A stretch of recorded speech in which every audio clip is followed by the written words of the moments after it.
दोस्तों, किसी महान विचारक ने कहा है, I wasted the time, now time waste me. अर्थात मैंने समय को नष्ट किया, अब समय मुझे नष्ट कर रहा है। दोस्तों, ये कथन एकदम सटीक है।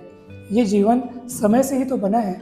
यदि हम समय नष्ट कर रहे हैं, इसका अर्थ ये है कि हम अपने जीवन को नष्ट कर रहे हैं। पल पल, एक एक क्षण हमें सदुपयोग में लाना चाहिए। हमें सोचना चाहिए कि किस तरह हम अपने समय का रचनात्मक कार्यों में उपयोग कर सकते हैं। दोस्तों, होता क्या है, कभी हमारा मन भूतकाल की यादों में खोया रहता है या फिर कभी भविष्य की चिंता में डूबा रहता है कि कल क्या होगा, कहीं ऐसा ना हो जाए, कहीं वैसा ना हो जाए, या फिर भूतकाल का अफसोस कि भाई ऐसा नहीं होना था, वैसा नहीं होना था।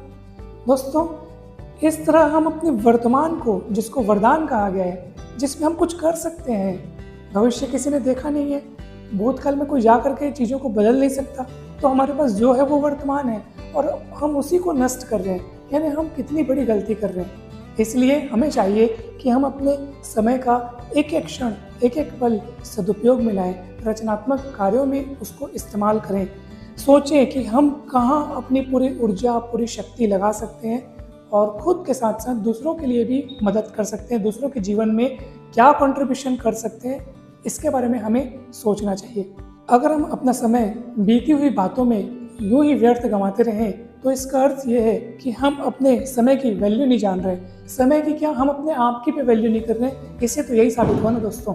मान लीजिए हम किसी बीती हुई बात को लेकर के अफसोस कर रहे हैं, अब उस अफसोस में हम अपना वर्तमान खराब कर रहे हैं, और ये जो वर्तमान खराब कर रहे हैं, इसका फिर से अफसोस हमको बाद में होगा कि मैंने ये वाला समय क्यों गंवाया। कहने का अर्थ ये कि एक एक पल यूं ही बीतता जा रहा है। हमें अपने हर एक पल को सदुपयोग में लाना चाहिए दोस्तों। वर्तमान का आनंद ही सच्चा आनंद है।